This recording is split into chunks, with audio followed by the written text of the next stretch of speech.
بسم اللہ الرحمن الرحیم۔ اللہم صلی علی محمد وعلی آل محمد کما صلیت علی ابراہیم انک حمید مجید۔ اللہم بارک علی محمد وعلی آل محمد کما بارکت علی ابراہیم وعلی آل ابراہیم انک حمید مجید۔ یا حی یا قیوم یا حی یا قیوم یا حی یا قیوم، صدق اللہ العظیم۔ خواتین و حضرات، میری طرف سے آپ سب کو السلام علیکم۔ آج نومبر کی 22 تاریخ اور دن ہے بروز ہفتہ۔ ان دنوں موسم صبح کو ہلکی سی سردی ہو جاتی ہے اور رات کو بھی ہلکی سی ٹھنڈ پڑ جاتی ہے، تو دن کو موسم چونکہ دھوپ کی وجہ سے نارمل ہوتا ہے آپ لوگوں کی طرح۔ اللہ تعالیٰ آپ کو ہمیشہ نارمل رکھے، اللہ تعالیٰ ہمیشہ آپ کو سکھی رکھے، آباد رکھے، اللہ تعالیٰ آپ کی زندگی میں آسانیاں لائے، اللہ تعالیٰ آپ کی جائز خواہشات کو پورا کرے۔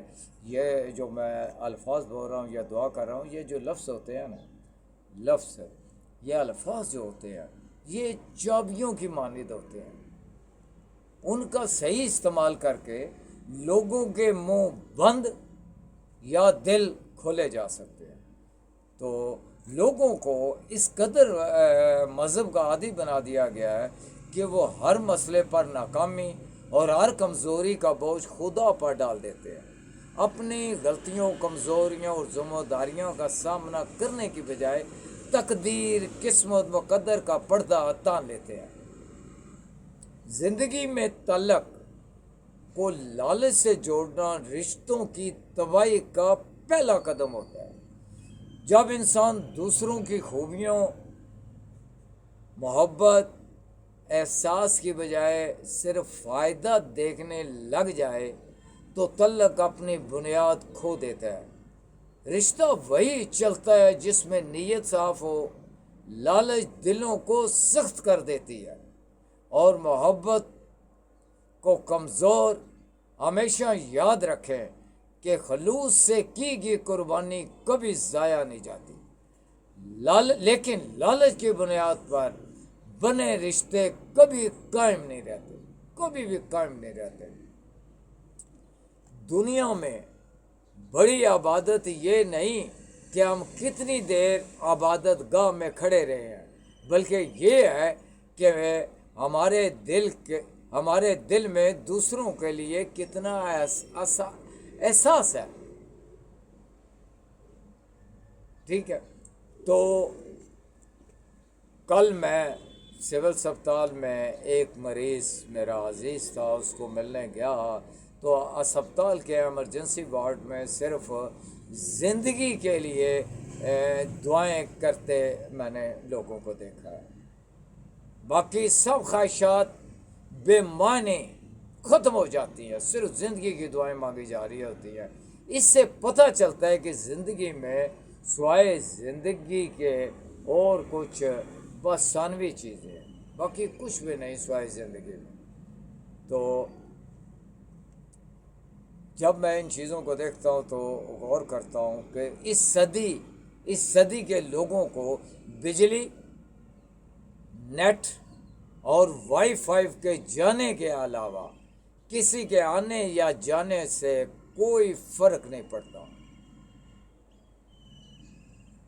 تو یہ کب تبدیلی آئے گی، کس طرح آئے گی، کون تبدیلی لائے گا،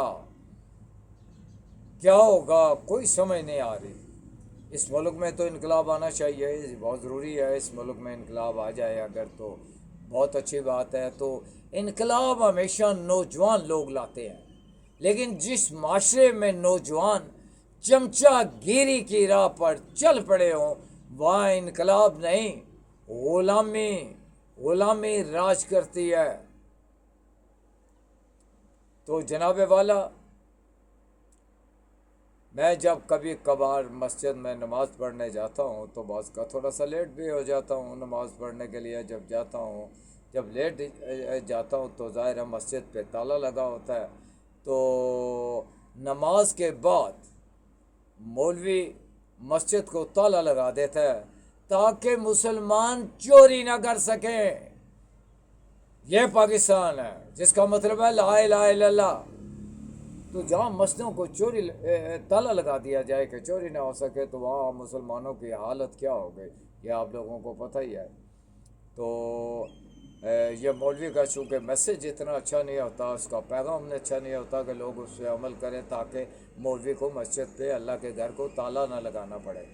تو وقت آ گیا ہے کہ ہم جھوٹے مولوی سے جھوٹے قصے، کہانیاں، من گڑت کرامتوں اور مذہبی داستانوں کے نیچے دبے ہوئے قرآن کو